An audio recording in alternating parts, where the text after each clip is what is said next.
please do the intro, Sean.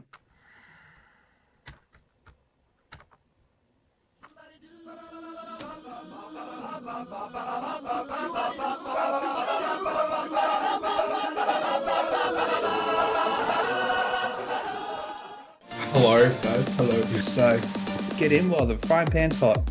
Sounds better than one. But do we all agree the worst combo is probably a Lendil Gilgalad? Yep. Yep. And that's the way I've taken this list every fucking time I've played it. Whammer, pajama. It's great. I can do that. No worries. Yep. Look, it wouldn't be a fuck without it. No. Here we go.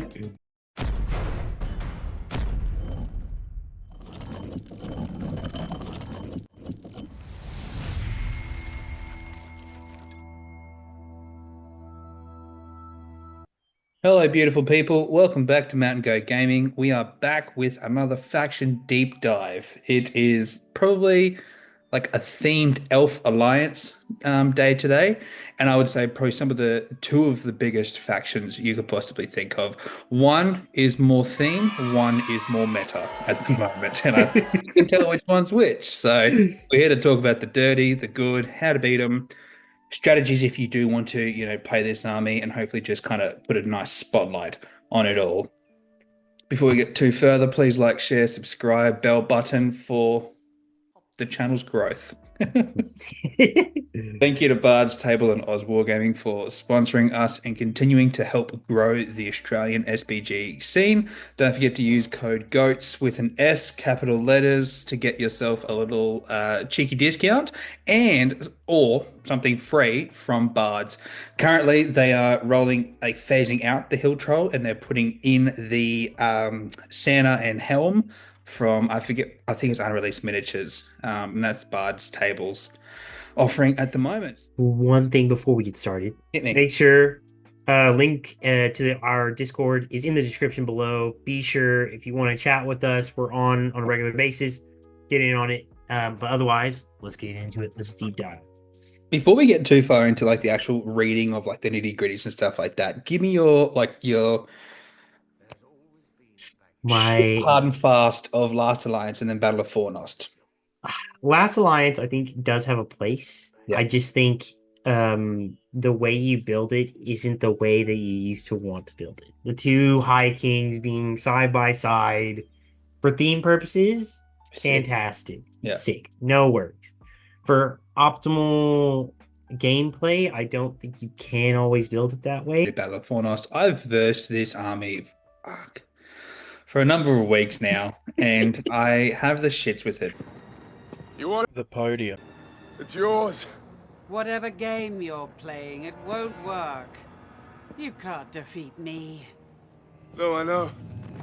But he can. It is super, super competitive, and I wouldn't say it's broken. I'm just going to put that out there now. A lot of people are whinging about it, and I've heard a lot of people whinging about the list. I think it is a really well put together list, but it just has answers for anything that it gets thrown at, realistically. You know what I mean? We've seen a huge rise in monsters, and they've got Glorfindel. And in case you didn't see on the front cover, Glorfindel killed Balrogs in his heyday. So, a tiny little Mordor troll there. This list has options. Yeah. Multiple points levels. Yep. And it has very different ways you can construct it. You can, after the two big boys, you can go, cool, let me just spam out Rangers. Yep. Oh, I don't want to do that. Let me go an Aranath route. Okay, no, you know what? I need something to just really just stuff with opponents' big heroes. Let me bring in Círdan for the call wins. 100%. It brings in so much versatility. Now, do I feel that you need higher points to really optimize this list? Absolutely. But it has options compared to a lot of other Last Alliance lists and things that are similar to Last Alliance. It doesn't have the options that Battle of Fornost does. Yeah. So. It's interesting too, because one of the main things, if you were to just look at the army bonuses that this list gets, there's nothing crazy here. Yeah. There is nothing crazy here whatsoever, which I think speaks volumes to the characters that are putting in the work for the list and the versatility that the list, is providing. So just something to note. Oh, God, it's so good. So good. All right. We're starting off with Ayano. He's rocking a Strength 4 D7 3 attack, 3 wound at fight 6. 331. I say fight 6 with a caveat. His special rules are Fool's Challenge and Master Duelist. A Fool's Challenge is if Ayano is ever the target of a heroic challenge, he may never choose to decline under any circumstances. Additionally, when Ayano activates, if he is able to charge an enemy hero model, then he must do so. We'll get to that probably a bit later on in the strategy section. But the big one, Master Duelist. At the start of a combat involving Ayano, before any heroic strikes are evolved, Ayano may increase his fight value to match that of a single enemy model he is engaged in combat with. Additionally, Ayano can never have his fight value modified by any special rules or magical powers. Fantastic. The only downside, but not really because he's got 3 wounds, is the 1 fate. You can blink wounds off, and if you can somehow guarantee 4 straight wounds on D7, yeah, in comparison to the usual 6 you expect on the big heroes, but it's not as easy as said than done. He can be baited, but I want to leave that discussion for a little bit later. Yeah. Then we're rocking Aranath. Aranath is sitting at fight 5, strength 4, D5, 2 attacks, 2 wounds with a 3-2-2 stat line. Quite respectable, honestly. He was a late edition, last edition new model. I had my doubts after seeing him being played and playing him. I think he definitely worked his way into quite a few of my lists as having a second striker. He's now got expert shot, sharpshooter. He's fantastic.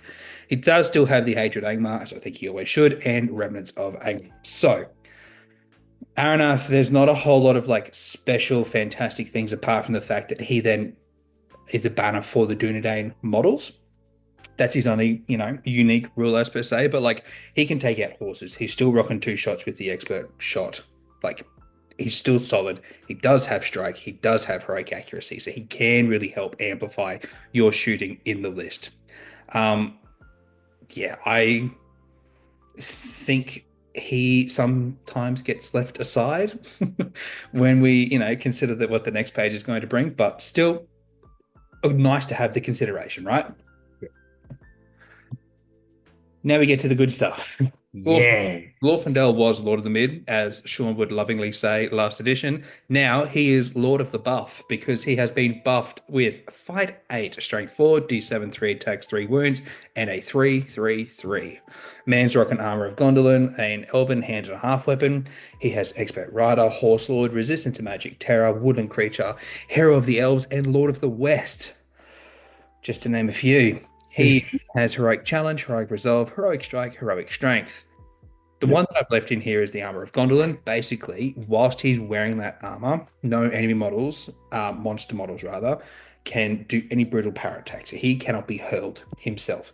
Interestingly, though, and something to consider is you can hurl into him still and do some funky stuff there, but he can rock up into any beast he possibly wants to, and he's not moving anywhere. Also, this is probably one of the most beautiful models I think Games Workshop has ever produced. Yep. This is sick.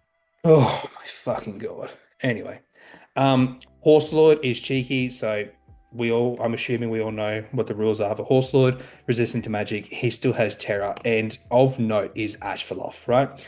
Ashfaloth now, correct me if I'm wrong, Tyler, he's got a 12-inch movement, he has 1 will and 1 fate on top of the Horse Lord, and he has Woodland Creature. So basically, good luck trying to stop this horse running through and just doing a charge through whatever. Typically, if I want to dodge cav, I'm going to hide behind a bit of terrain or a bit of forest, and this pony doesn't care. Nope. Then we're getting to the piece de resistance of the list. Círdan, this cheeky bugger with a lazy eye. Now, why Círdan, I think, is still arguably one of the best characters in the game still. We saw him littered throughout so many lists last edition for good reason. He had Blinding Light. He had the Terrifying Aura, the Past Courage test stuff. He was the perfect buffing army, right? He's side pivoted now, right? So he's still Fight 5, Strength 4, D4, 1 attack, 2 wounds. He's rocking 1-4-1. He's got Resistant to Magic. He's got Terror, Woodland Creature, the Shipwright's Power, He himself has heroic channeling and heroic resolve. His magic powers are Fog of Disarray, Blessing of the Valor, Call Winds, Enchanted Blades, and Aura of Dismay. So, he still gets his free die every time he goes to cast. He still gets resistant to magic. Nothing really has changed there. The main one that I really want to point out here is the fact that he provides the utility. We spoke about this before. The utility and the options you have within this army is Kurdan. Like he helps get your big boys out of so many situations. I think it's worth mentioning Core Winds because I don't think many people do read it unless they first verse this army. It's a magic power that targets one enemy model within range. The target is immediately blown D3 plus 3 inches directly away from the caster in a straight line. If the model comes in contact with another model or piece of terrain, then it immediately stops. After it's been blown back, the target is knocked prone. If the target was engaged in combat, the effect is the same and they can be blown out of combat. So, just to let that, simmer. The rest of the list, we are rocking your typical captains of Minas Tirith. We've got a Rivendell captain, and you have Rangers of the North. With that, you've got Hobbit archers. You've also got your typical tin cans. You've got Knights of Minas Tirith as well that go to 5/5 on the charge, and you've got Rivendell warriors. So, I think we all know what the stat lines are of those guys, but you've got a fight. At the very least, you've got a fight 4, fight 5 battle line between D7 Minas Tirith tin cans, backed up by your fight 5 spear elves, or vice versa, however you want to play it, with a couple of anti-enveloping cav. You've got choices, you've got options. You want to span numbers out, have some 5-point Hobbit archers that you can just sprinkle on it. No worries, they still got to get through some tin cans and the two big boys, as we've mentioned before. I don't think it can be shouted loud enough. Glorfindel going to fight 8 is his biggest buff possible, especially with the way that Strike works currently. He can go toe-to-toe with the big boys all day, every day. He just doesn't care.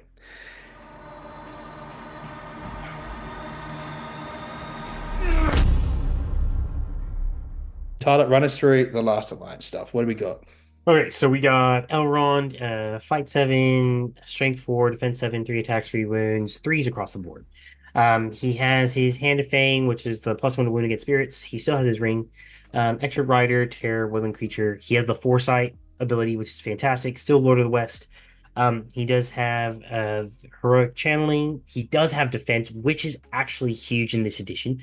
Resolve and Strike. He has Wrath of Brunin and Renew for his magic powers. And then we get into Gilgalad, the Chad. He is still fight 9, strength 4, defense 7, 3 attacks, 3 wounds, 3 might, 3 will, 1 fate. Still has Aglios, heavy armor, no shield, terror, woodland creature, High King of the Elves, and Lord of the West. He has challenge, resolve, and strength, so no defense for him, which is pretty big. And then he still gets the +1 to wound with Aglios at the moment, and can also take the upgrade for the fight 6 Rivendell warriors as the High King. So overall, look, they have their places. It's an interesting toss up between which elf lord you decide you want to go down, and we'll kind of break that down as to why you would choose one over the other, or things to consider later on. Okay, so Isildur got a buff. He's now fight 7, still strength 5 from last edition, defense 7, 3 attacks, 3 wounds, 3 might, 2 will, 2 fate. Still has a hand-to-half sword from last edition, heavy armor, resistant to magic. He has the Shards of Narsil special rule, which basically is like if Elendil does die, he can pick up the weapon from his father if he gets into base contact and begin utilizing it the same way Elendil does with the free heroic combats. He has challenge, strike, strength. And then we get into Elendil, who is now fight 8, strength 5, defense 7, 3 attacks, 3 wounds, 3 might, 3 will, 1 fate. Still has resistance to magic. Still has the High King of Gondor and Arnor, so the larger standfast.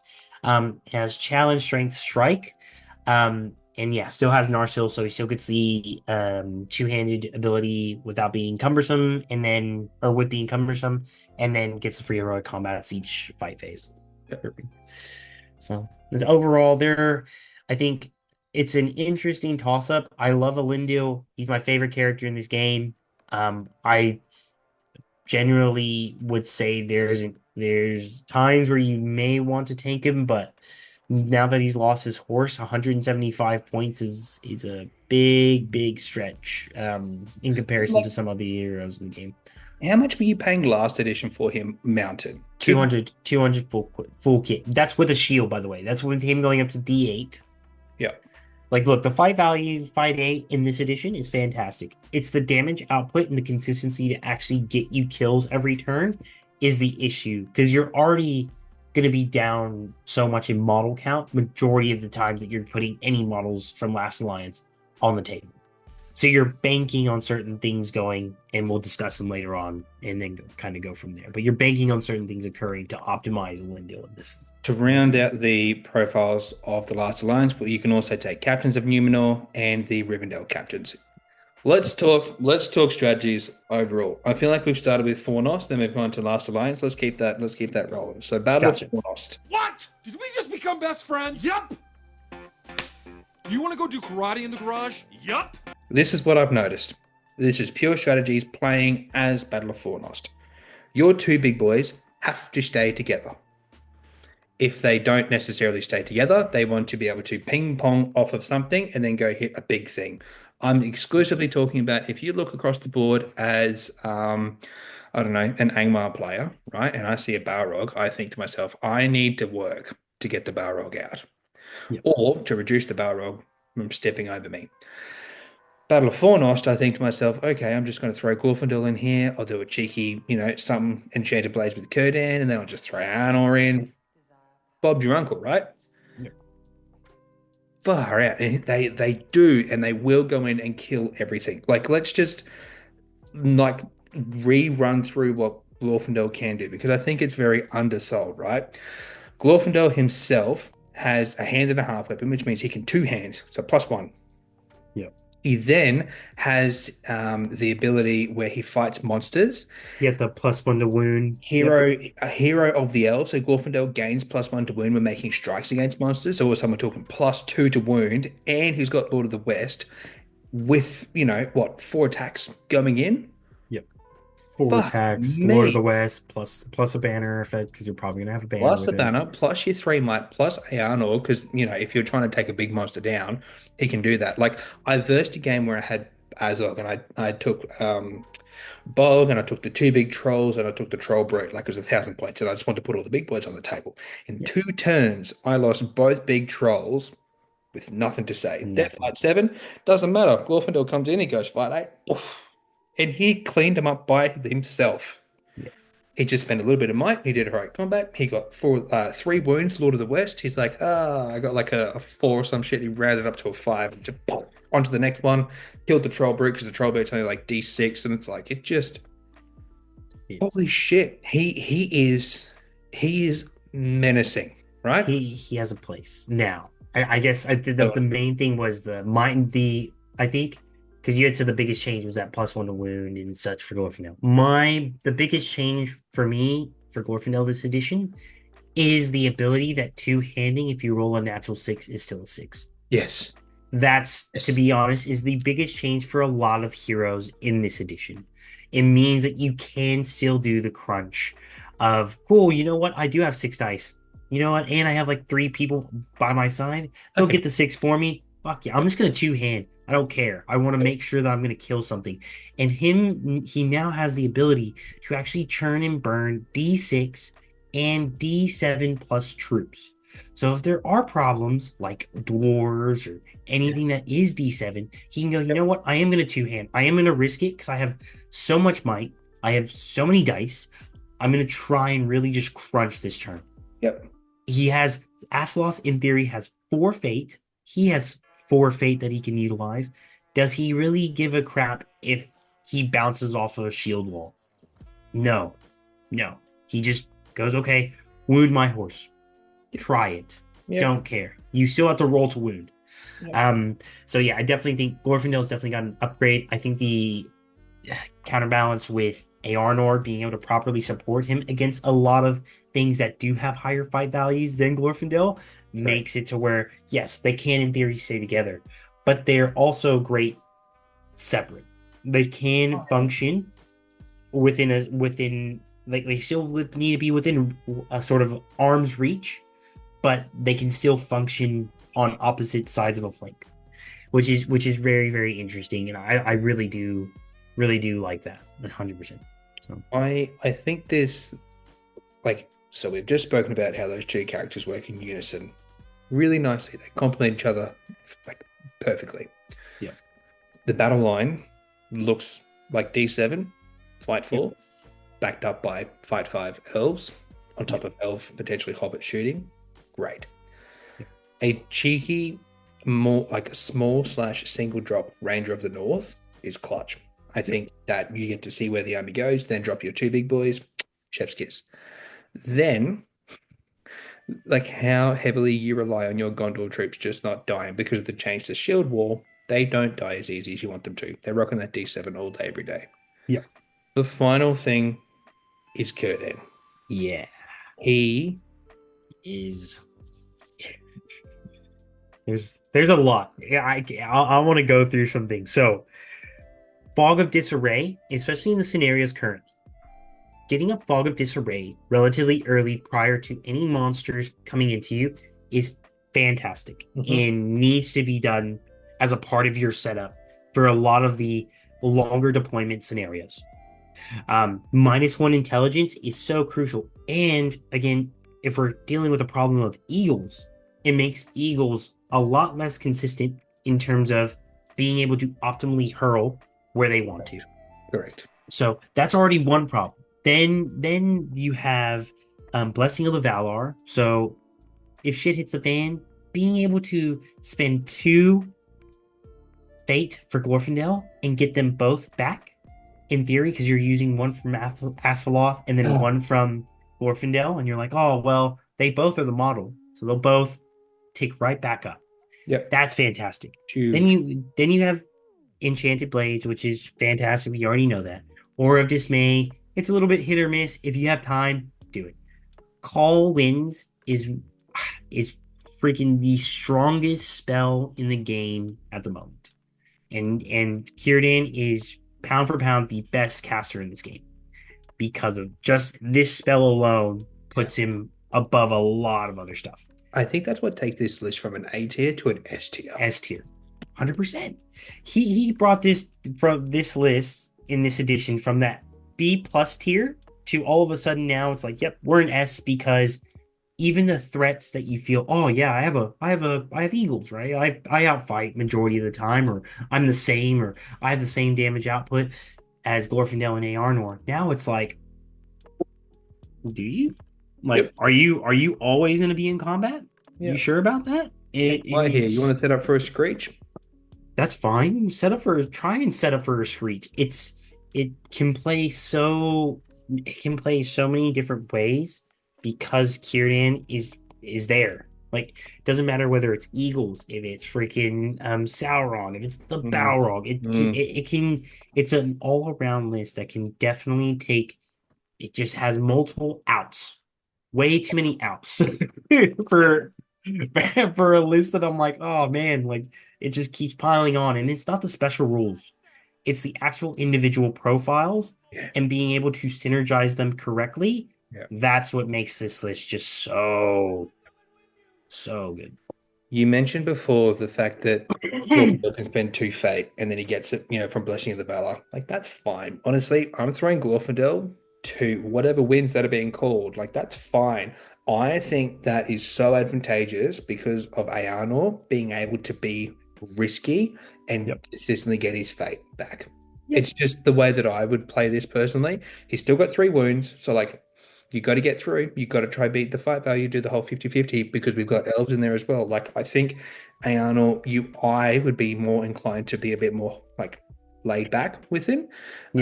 With Blessing of the Valor, just keep going and like use him as bait. If people want to bait him, because he has to charge characters, like, no worries, that's totally fine.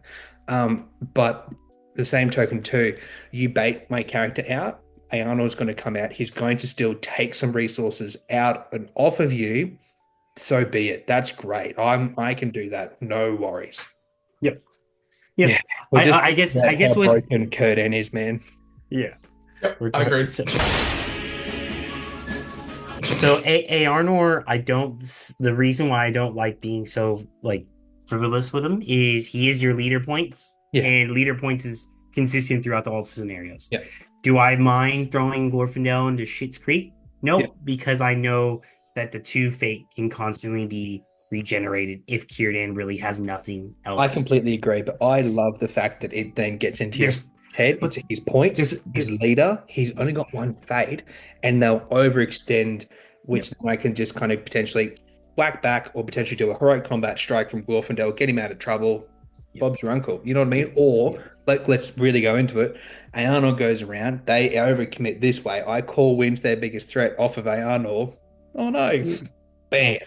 I think again, it's the options, and I genuinely think that for this list, it's Círdan is the G. Like he is, in my opinion, after the first 2, he is the next take. He's the only take. He's the next take. And after that, you're just like, oh, what else do I want a little dabble of? Like, give me some Ranger of the North. Give me some Ranger of North and some hobbits to fill out numbers. Yep. Do you want elf level shooting with cheap troops? Yeah. And that's which is why. Hello, guys. Hello. I feel like you need 750 to really get to even more to really get your list to where you want it, because it feels incomplete otherwise. Yeah. Unless you're doing some cool all mounted stuff. 100%. 100%. All right, let's talk tactics and strategies of the Last Alliance. A last alliance of men and elves. Oh, look, the wisest and fairest of all beings need help from the scratty little men. How embarrassing. Obviously, the World of Blades is the rule that you want to abuse, or is it not, Tyler? What do you reckon? I think you absolutely do want to abuse it to the nth degree. I think the main thing is to take as much space as possible and do not give a shit about them shooting you. Okay. I think it's people get too gunned down of like, oh, I just need to try and outshoot and try and use my elf bows or my Numenorian bows. It's like, no. Once you get there, you're the equivalent of an Iron Hill shield, in my opinion, because of that World of Steel. Once you get there, you become such a big ass problem. Of if you've gotten to the whole ground objective before them or at the same time, every little bit of space that you take means that Whirl of Blades can proc, and they can't always ignore it. No, they can try and maneuver as much as they can, but you still have the 2 big boys or whatever heroes that you decide to run, and you just abuse the Whirl of Steel as much as possible. No question. The fact that you can just get free kills with nothing but a singular 50-50 roll. Yep. Far out, bro. Like if it was a 6, is it a 6+ or a 4+? It's a 4+. Natural six. 4+. Okay, no. Either way, then it's still free kills. It's still free kills. It's either they realize they're like, oh crap, I need to pin this guy so that Elendil can't get through. Shit, let me put my first guy. Oh crap, he's dead. Okay, I have to put another one. Okay. Oh, now I have to. What I realize, I have to pin both of them. So now you get 2 dice to get the 6. Shit. Okay. Fuck. Okay. Yeah. It's not reliable, but it's mind games. It's mind games. It forces them to do it, and it's especially all like mounted heroes as well. Oh, it forces them to think, holy shit, I want to get 2 kills this turn with my mounted hero. Do you? Do you really? Okay, we can run this. Let's see it. Early, especially because a lot of strategies against elves are, I have a hero, I'm going to try and heroic combat first turn, kill 4 of them, and just have a massive model advantage. The threat of that is so scary. The other way, late game, when you're like, I need this one dude to pin this one elf, and then they just get a cheeky one. The heroes get it, the elf hero. So you're going, shit, I got to roll a courage test to even charge Elrond. Yeah. And then if I actually get it off with my little orc, and then he just goes, no, my standfast is still here. We're good. Definitely. Last thing I want to talk about, just because of how hot Battle of Fornost is right now.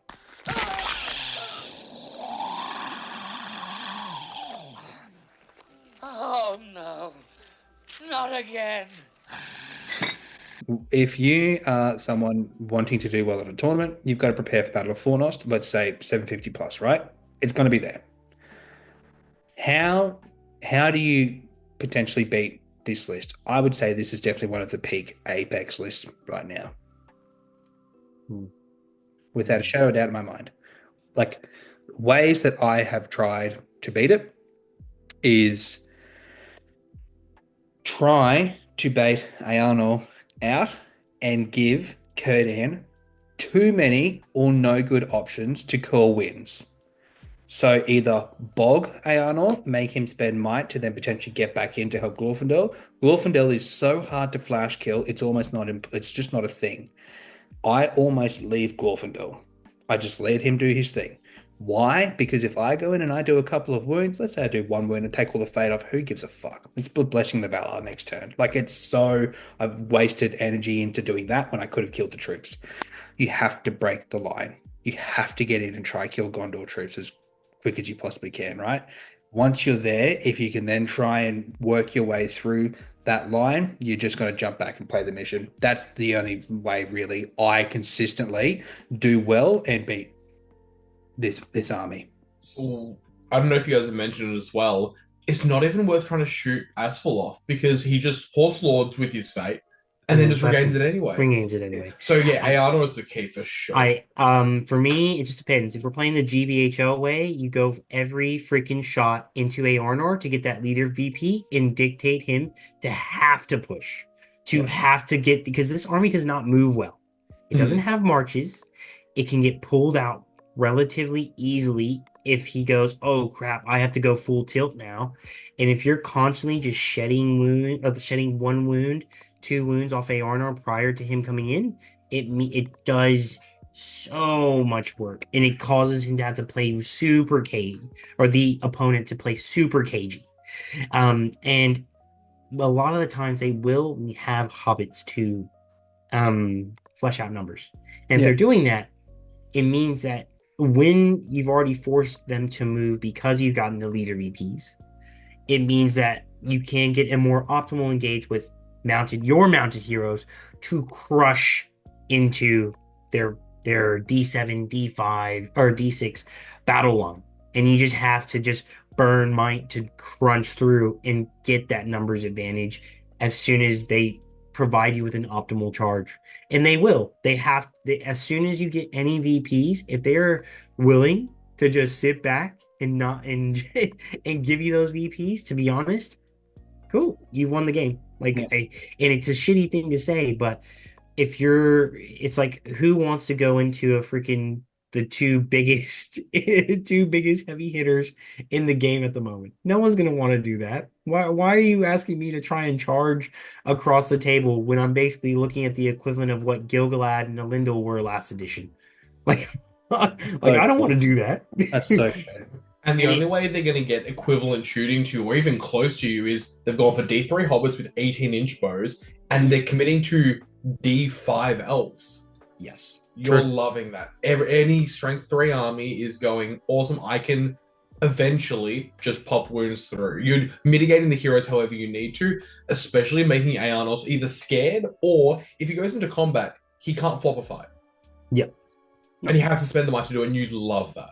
Mm-hmm. Mm-hmm. Because as soon as they spend might, you're like, perfect. Fluff one more time and see what happens. I'll call my move. Do you want to move so you get the extra dice, or do you want to save it to actually win the fight? Your choice.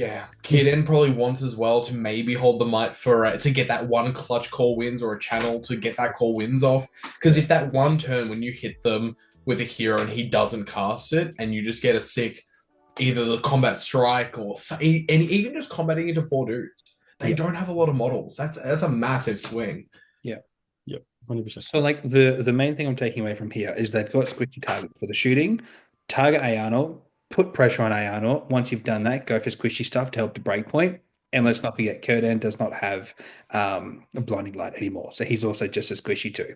Yep. But we do get to the conundrum of you plink a wound, you plink a fate, he replenishes himself. It's a waste of time. It's a waste of resources. So I personally think you go for your troops.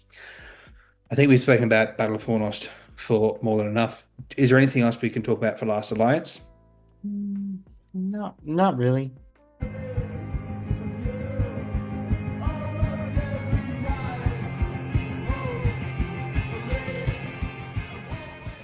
No. Cool. Let's get into the list.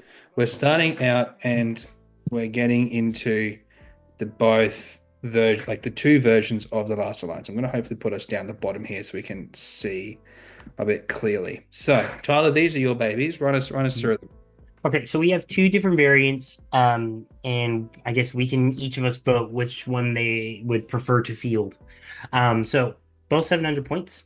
On the left, we have Elendil hiking and Elrond on horse.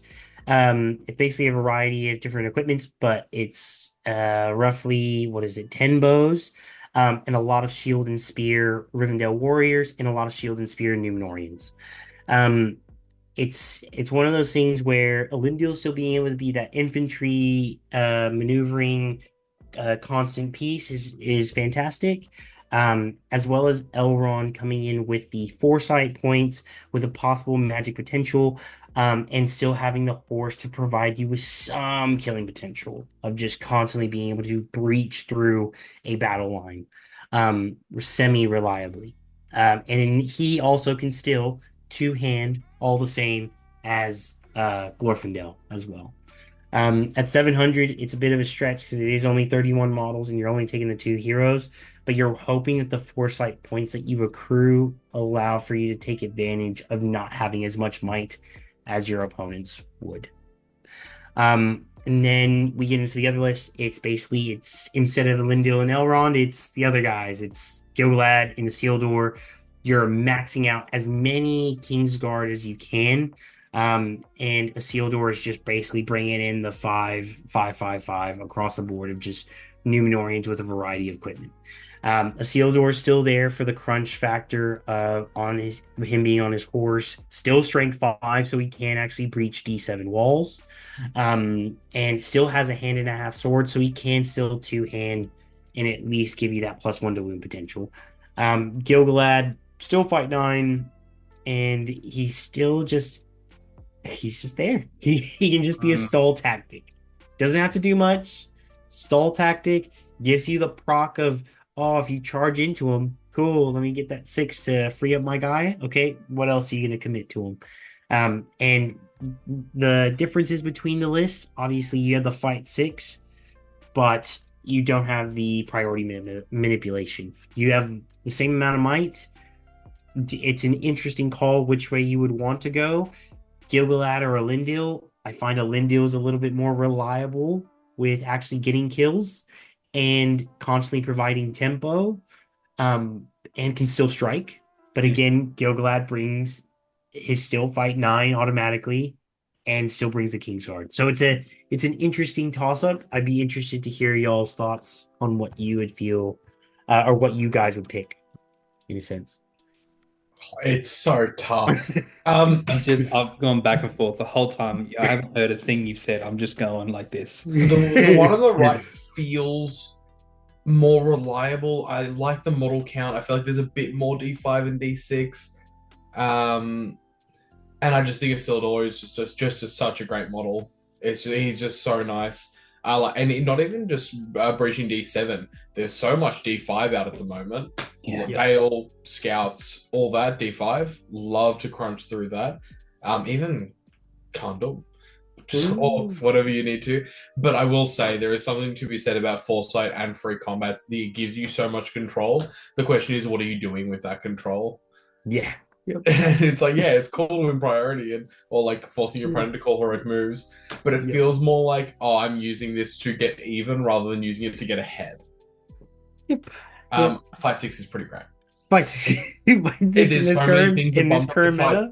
There's so many things bumped up to fight 6, and I'm happy if my Gil-galad is fighting Aragorn, strike, do it. Yeah, run it. Let's go. I honestly do not care. I as someone who plays against Gil-galad a decent amount and has played, he's so annoying. I don't want to strike against him. He's just one fluff. I don't want fluff. Yeah. Yeah.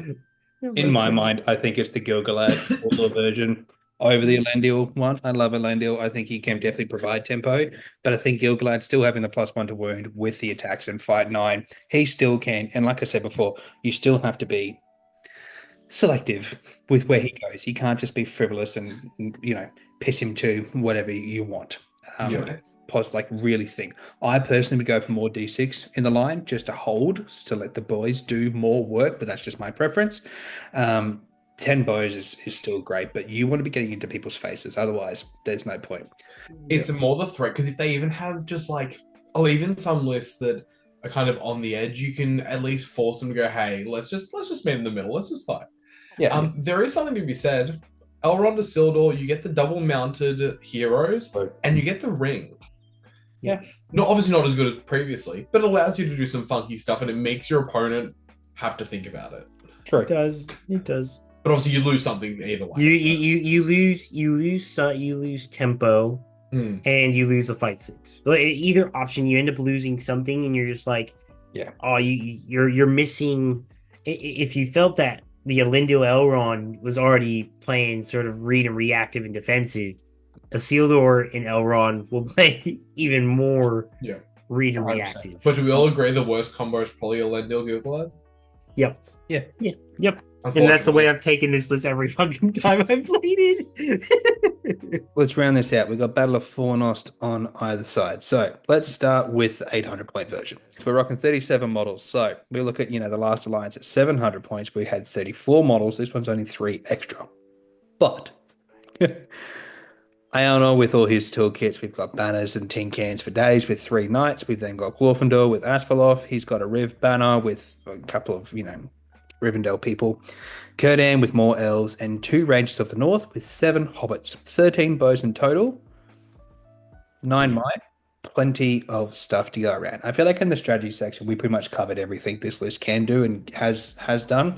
This is your typical, I want to say, archetype for what you can expect, with a couple of minor tweaks. People might not vibe with the Rangers of the North, and they might go for Arenath instead. I personally don't see why, but that's pretty much the only iteration. The Aeonor, Glorfindel, Círdan, that battle line with a couple of knights involved is what you can expect, and that's what's going to do the work all day, every day. Jumping over to the 700-pointer, we've got 35 models, still 13 bows, Aeonor, Glorfindel, double rangers, no Círdan. So, the main thing I want to talk about here is, does this list at 700 points still have a place and still going up against some of the other big 700 pointers as effectively without the key piece being Círdan? I don't think it does. Even in the Círdan list, I want to drop that last ranger and 3 hobbits just to get 3. I think it gives you 4 more. 40 points gives you 4 more elves or some Ministerieth. Just to bump up, just to give you some more. Because I'm looking at, there's a guy with banner, 2 bows, and then 5 spearmen for Rivendell. I'm like, you got some in Círdan's, but I still want some more oomph. Because look, I can definitely agree with the 800's a little bit of a hit or miss, because basically this list is basically subtracted from the variant that 1 can come. Yep. It basically is relatively this list. Yep. The one on the right, for me, Círdan is such. I think you're not moving well anyway. You might as well take Círdan, subtract maybe a couple of Rivendell warriors, and subtract maybe a Ranger of North. Bring in Círdan. You'll go down to 29, 30 dudes, but you just don't care. He provides so much utility, and especially when we have Eagles still being a freaking problem at every points value, it means that he's this list is still irrelevant. It's still relevant. Sorry, it's hard to think about but you need the model count. It's model count's one thing. Being able to have the tools to actually answer issues within your meta is another, and that's where I think Eagles still going to be present at every freaking points value until they correct how Piercing Cry works. You have to have contingencies. The 2 big boys are good contingencies on themselves to a degree, but Círdan makes it even more reliable, more consistent.